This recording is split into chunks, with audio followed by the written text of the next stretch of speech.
हमारे देश में बहुत सारे संकट आए, लेकिन हमारे देश की खूबी ये है कि लोकतंत्र है। हमारे पड़ोस में पाकिस्तान है, वहाँ पर सेना का शासन कितनी बार हुआ। इधर अफगानिस्तान है, वहाँ लोकतंत्र नहीं है। इधर चीन है, वहाँ बोलने का अधिकार भी नहीं है। कोरोना आया, सारी दुनिया बर्बाद कर दी।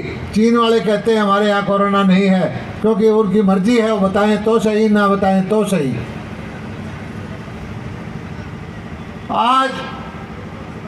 आज से 2 हफ्ता पहले बहुत सारी चर्चाएं चली कि ये बिल जो है किसान हितैषी है या किसान के हित में नहीं है। कुछ लोग इधर की बात करते थे, कुछ लोग उधर की बात करते थे, और कुछ लोगों को ये पसंद नहीं आई, उन्होंने प्रोटेस्ट किया। मेरा एक सीधा सा सवाल है, और मैं टेलीविज़न के माध्यम से अपने इंट्रो में एक ही चीज़ कहता हूँ कि 1947 में देश आज़ाद हुआ,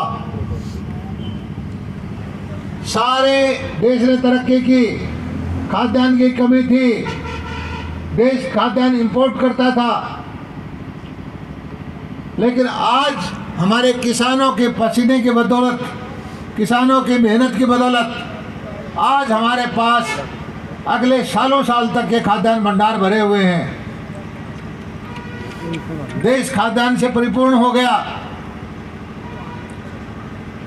और जगह वेतन, सरकारी सैलरी में लोगों की तनख्वाहें बहुत बढ़ती गई, कारखानों के वेतन बढ़े, व्यापारी भाइयों की आमदनी बढ़ी, फैक्ट्रियों में काम करने वालों की आमदनी बढ़ी। लेकिन किसान की आमदनी उनके मुकाबले कम बढ़ी है। हर आदमी को इससे मानना पड़ेगा कि किसान को जो लाभ मिलना चाहिए था वो उसको नहीं मिला। अगर नहीं मिला तो उसका जिम्मेवार कौन है? 1973 से लेकर आज तक जो शासन व्यवस्था थी, उस शासन में जो हमारे नीति निर्धारक लोग थे, उन लोगों को इसकी जिम्मेदारी लेनी चाहिए कि किसान को उसका हक ना देने में वो नाकामयाब रहे हैं। किसान से उनको माफ़ी मांगनी चाहिए।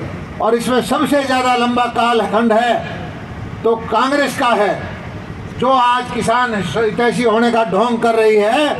उन्होंने ही ऐसे नीतियाँ बनाई, उन्होंने ही यह मंडी व्यवस्था किसान के विरुद्ध बनाई, जिससे किसान को उसका लाभ नहीं हुआ। मोदी जी जब प्रधानमंत्री पहली बार बने 2014 में, सबसे पहला उनका लक्ष्य था, घोषणा थी कि मुझे 2022 तक किसान की आमदनी को दुगना करना है। और उस दिशा में ये कोई घोषणा नहीं थी, एक एक कदम चल के पहले दिन से शुरू कर दिया उन्होंने चलना। किसान की आमदनी बढ़ाने के लिए क्या काम करना चाहिए कि उसकी इनपुट कॉस्ट को कम किया जाए, लागत को कम करें, उसको सुविधाएं दें, अच्छा बीज दें, अच्छा खाद दें,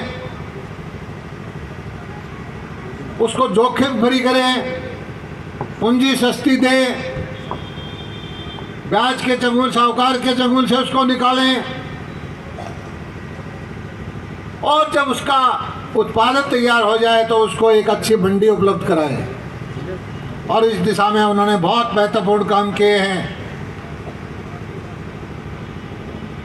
यूरिया का ब्लैक मार्केटिंग होता था, उस पर नीम का लेपन करवाया।